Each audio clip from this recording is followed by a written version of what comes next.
Most men never learn the art of restraint. From the time they first taste desire, they are conditioned to chase, to prove, to throw themselves into the fire of a woman's attention. They think submission is bought with flowers, secured with compliments, or cemented by endless availability. And so they give and they give, mistaking indulgence for dominance. They become predictable, disposable, forgotten. But the man who has seen behind the veil of attraction knows the truth. Power is not built on what you pour out, but on what you refuse to give. Power is not in indulgence, it is in withholding. Like a general who starves his enemy by cutting off supply lines, the masculine man starves her of what she craves most, his validation. And in the absence of validation, she bends. In the vacuum of approval, she submits. Scarcity is the ancient law of value. Gold does not rule the earth because it shines brighter than stone. It rules because it is scarce, because it cannot be dug from every patch of dirt. What is abundant is taken for granted. What is scarce is worshipped. The same law governs men. A man who scatters his attention is like loose change spilled across the street, glanced at, maybe pocketed, but never treasured. Yet a man who rations his energy, who does not reveal himself easily, becomes rare. He becomes valuable, and she begins to treat him as one would treat a relic or a sunrise, something that cannot be summoned on command, something that demands reverence when it appears. Becoming Indecepta is the code they never wanted you to learn, a psychological war map for men, forbidden teachings fused with modern strategy for influence, dominance, and self-mastery. If you want peace, prepare for war. This is why she submits, not to the man who kneels before her, but to the man who forces her to earn his gaze, his presence, his time. In withholding, he transforms himself from pursuer to prize. But withholding is more than absence. It is not neglect, nor cruelty, nor cold silence. It is discipline. Every man knows the pull of lust, the itch to over-explain, the weakness of giving himself away too quickly. To chase is to indulge impulse. To withhold is to master it. That mastery is what separates the conqueror from the conquered. She can sense it instantly. When he resists the urge to flood her with words, she feels the gravity of his silence. When he resists the urge to spill himself sexually at the first opportunity, she feels the force of his restraint. And when he does finally choose to give, the weight of it shatters her composure, because she knows it could have been withheld just as easily. This is ancient. Every civilization has known it. Emperors withheld mercy to keep entire nations in submission. Monks withheld indulgence to cultivate raw power within themselves. Generals withheld movement on the battlefield, forcing enemies to burn their resources in confusion. The lesson is eternal. He who withholds dictates the terms of engagement. He decides when the game begins and when it ends.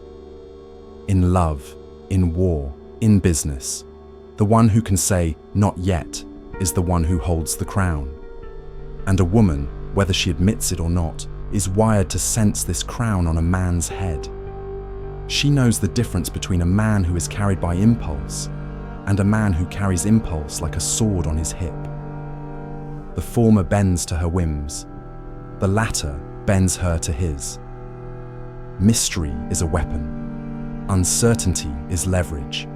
Tension is the oxygen of attraction. The man who withholds knows this. He does not make himself predictable, because predictability is contempt. He does not give her complete access, because full access kills the hunger. Instead, he withholds, not everything, but enough.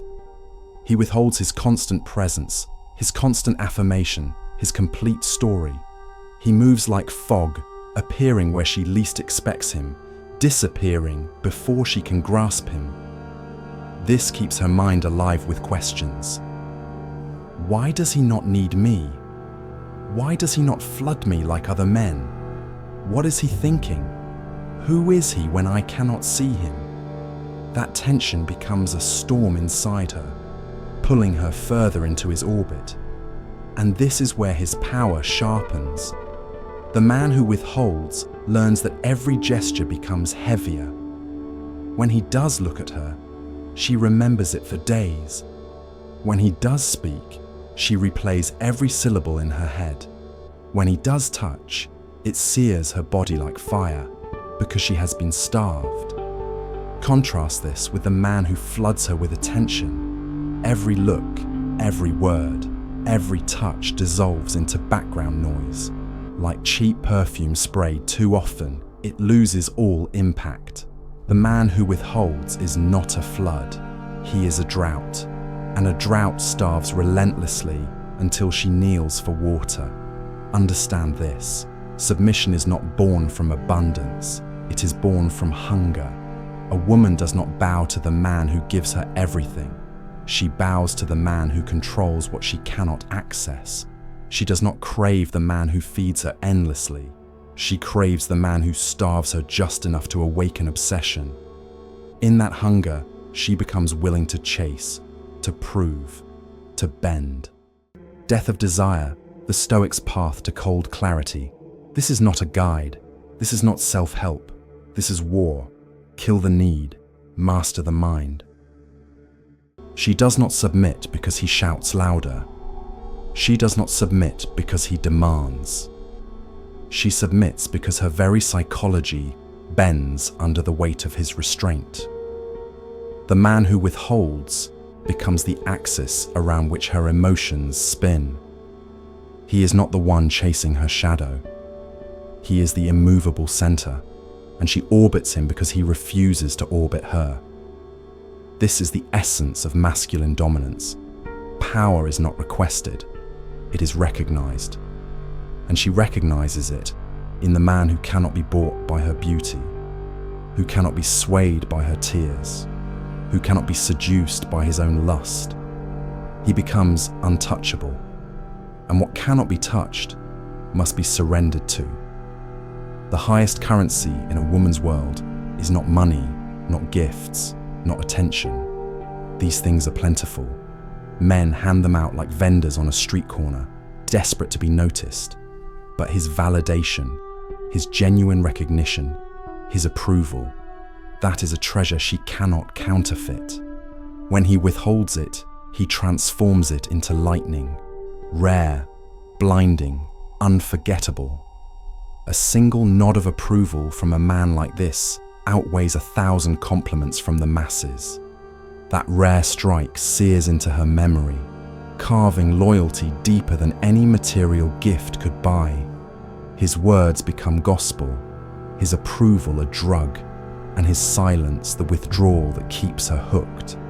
She learns to chase the high, to adjust her behavior, to mold herself in hopes of earning his gaze again.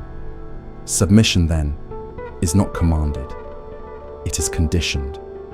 Every woman carries within her a hunter's instinct, not for prey of flesh, but for validation. She wants to feel chosen. She wants to feel desired.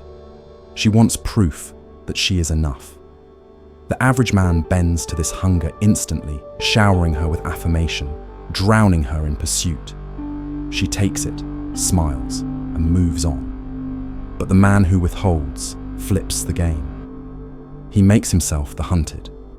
By rationing his attention, he forces her instincts to awaken. She begins to prove, to pursue, to seduce not from dominance, but from lack. The chase reverses, and she finds herself running after him, lowering her guard, softening her pride. What began as curiosity becomes obsession. What began as attraction becomes submission. This dynamic is not cruelty, it is natural law. Nature itself is structured around pursuit and resistance. The river carves the mountain not because the mountain moves, but because it resists. The prey evolves not because it chases the predator, but because it flees and withholds itself. In the same way, the man who withholds forces the woman to stretch, to adapt, to move into submission. She bends, not because he pressed her down, but because his detachment left her with no choice. His very refusal to need her makes her need him. And here lies the final revelation. Control is found in detachment. The man who withholds has one weapon that terrifies every woman. He does not fear losing her. He's not enslaved by her body, her attention, or her approval. He can walk away at any time, and she knows it. This detachment radiates through his presence. It is in his calm silence, in the way he does not rush to reply, in the way he can disappear for days without explanation. She feels it in her bones, that this man is sovereign, that he belongs to no one, not even to his own impulses. And sovereignty is the highest form of masculinity. So she submits, not because she is weak, but because her nature is drawn to strength.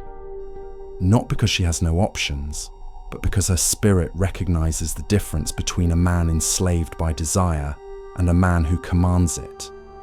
She bends not to cruelty, but to the gravitational pull of discipline. And the man who withholds never has to beg for respect, for loyalty, for devotion. It comes to him like tributaries flow into the ocean, inevitable, unstoppable, and endless.